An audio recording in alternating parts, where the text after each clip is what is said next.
Playboys. Now, you might remember him. He's a fabulous guitarist. He played with Billy Idol, among a lot of other people. Well, he dropped by when he was in town playing, and we had a great little chat about, oh, everything from what he wore in his video to what his plans are and busting up with Billy Idol and the whole bit. Now, if you missed him, don't worry, he'll be heading back. He just finished up a Canadian tour, but he'll be heading back in November to Toronto to play another gig because he was just so wonderful. So here's a little bit of the interview with Steve Stevens and also his brand new video.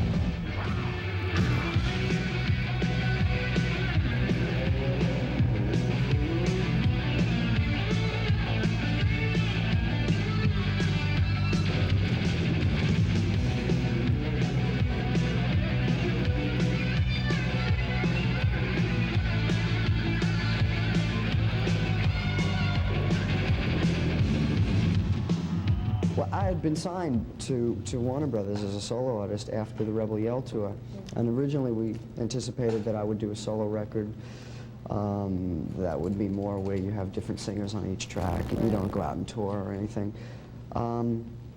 But I think attitudes really changed after I was signed.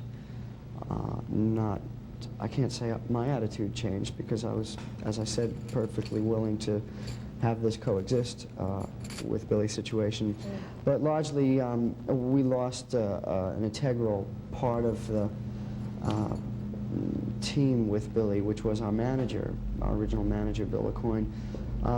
Because Billy and I are very vastly different types of people, personality-wise, and even musical background. And you know, I come from a hard rock thing, and he's more from punk rock, obviously. And our manager at the time was very integral in keeping that relationship together and as a strong, productive partnership. And when he was out of the scene, I think other people started preparing for my departure, thinking that Steve has a solo deal now, so we've got a plan for the future. So consequently, Whiplash Smile record, I was not included in the songwriting, and there was no real drums and bass, and it's very difficult for my guitar to be on a record with drum machines and, you know, keyboard sequences and things like that. And although it was really educational for me to do that stuff, I felt that the fans were really let down, you know, after doing a record like Rebel Yell.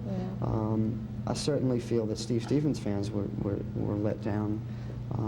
Because I got lots of nasty letters saying, "Where's the guitar?" You know, all this kind of stuff. So, so I let it be known that that would be the last record I would do with Billy.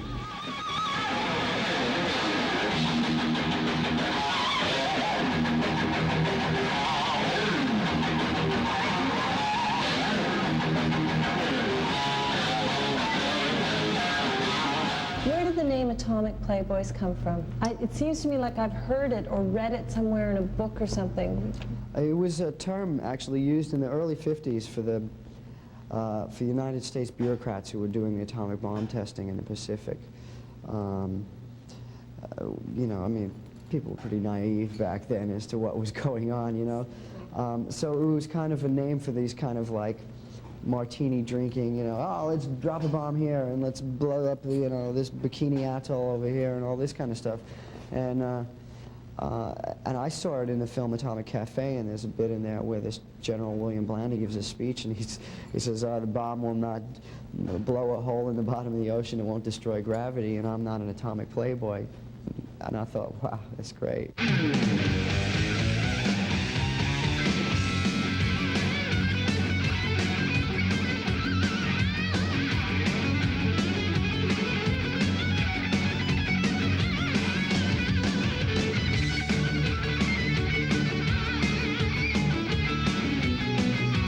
It's a fabulous video, and we love it a lot, but I want to know how you can do those kind of moves in those pants.